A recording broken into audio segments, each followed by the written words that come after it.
which translated to effective crime fighting in Lagos State. No elected governor in this dispensation since 1999 in Nigeria equals the vision, vigor and vitality Bola Tinubu brought to governance. He has built and improved on the worthy achievements of some of his predecessors, including Colonel Mobolaji Johnson, Alhaji Lateef Jakande, and General Mohammed Buba Marwa, amongst others. Today, Lagos is a national and global model of good governance, thanks to Tinubu and his party. So, how did it all happen, and who made it happen? A brief journey back into the physical, economic and social conditions of Lagos some 23 years ago will reveal the following.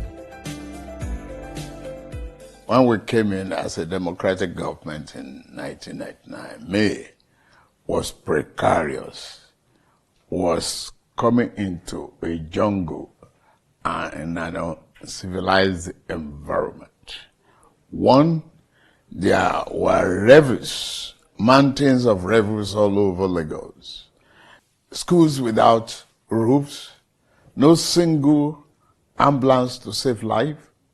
You can imagine where you don't even have hospital with one single defibrillator or oxygen facility that can save life. Civil service environment was of neglect and chaotic.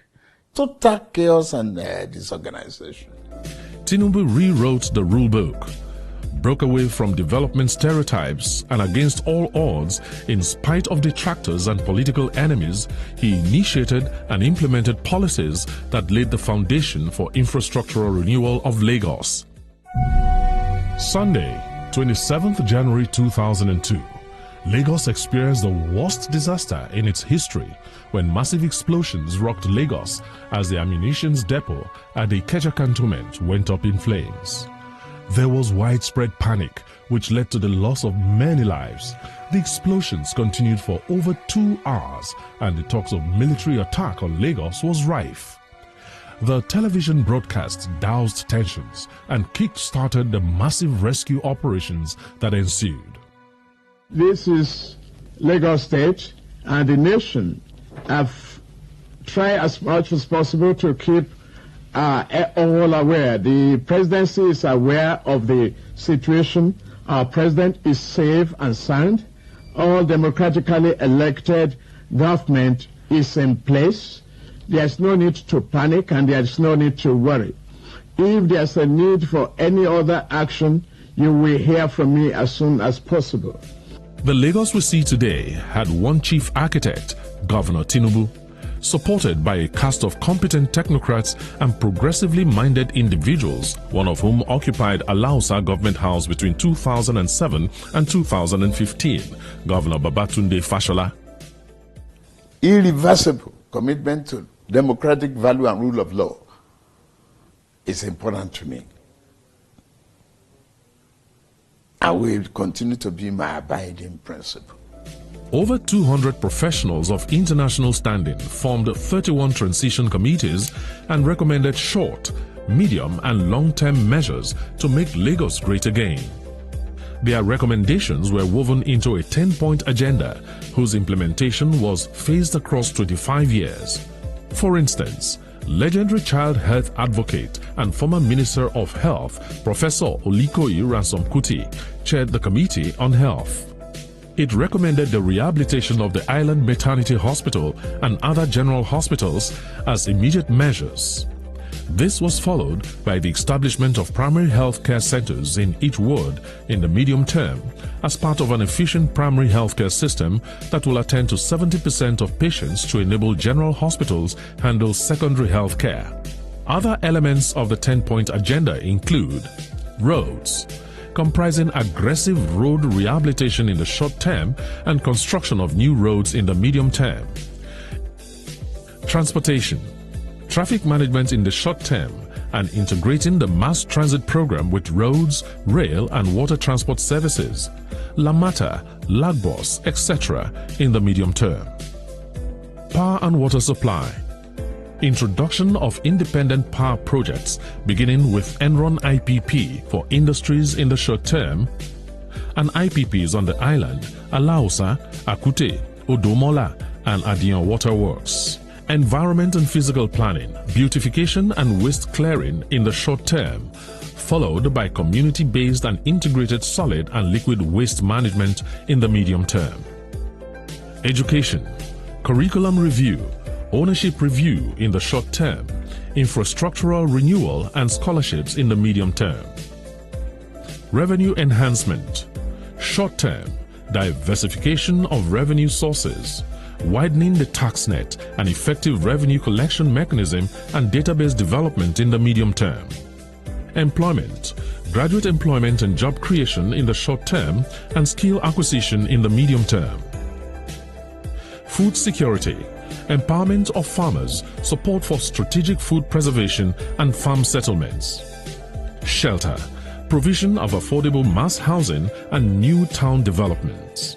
A leader without character, without the vision to develop other talents, even if you have the great achievement in brick and mortar,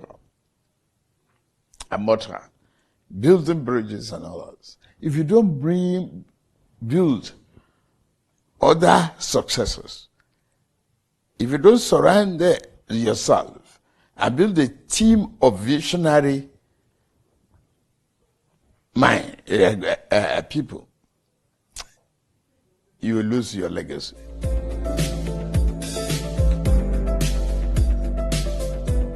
On his assumption of office as governor of Lagos State in 1999, Asiwaju Tinubu inherited a state that was practically bankrupt.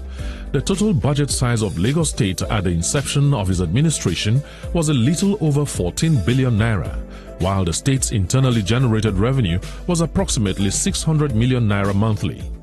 Yet, the public sector wage bill was 800 million naira. The implication was that Lagos State was entirely dependent on allocations from the center, which was grossly insufficient to meet the huge challenge of rebuilding a state that had been neglected and allowed to decay for over 2 decades. Tinubu's re-engineering of the finances of the internally generated revenue of Lagos remains a sterling contribution. No matter how brilliant you are, no matter how brilliant you have an idea, it dies on the shelf of thinking if you cannot back it with revenue. And so, Asiwaju sought the services of the best professional tax consultants. Through deft financial engineering, Tinubu turned around the finances of the state, and by the time he left office in 2007, the IGR of Lagos was over 7 billion naira monthly.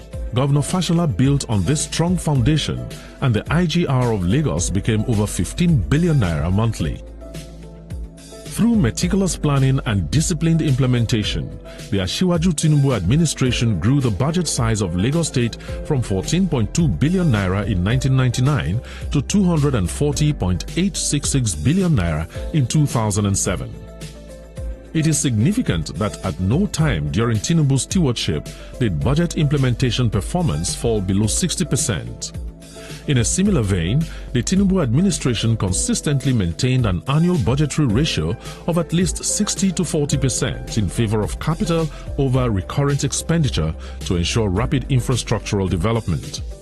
Initially conceived by the Asiwaju Bola Tinubu's administration as a solution to environmental hazards arising from the flooding of the Lagos Bar Beach, the Eko Atlantic project has snowballed to play host to a prime real estate location in Africa.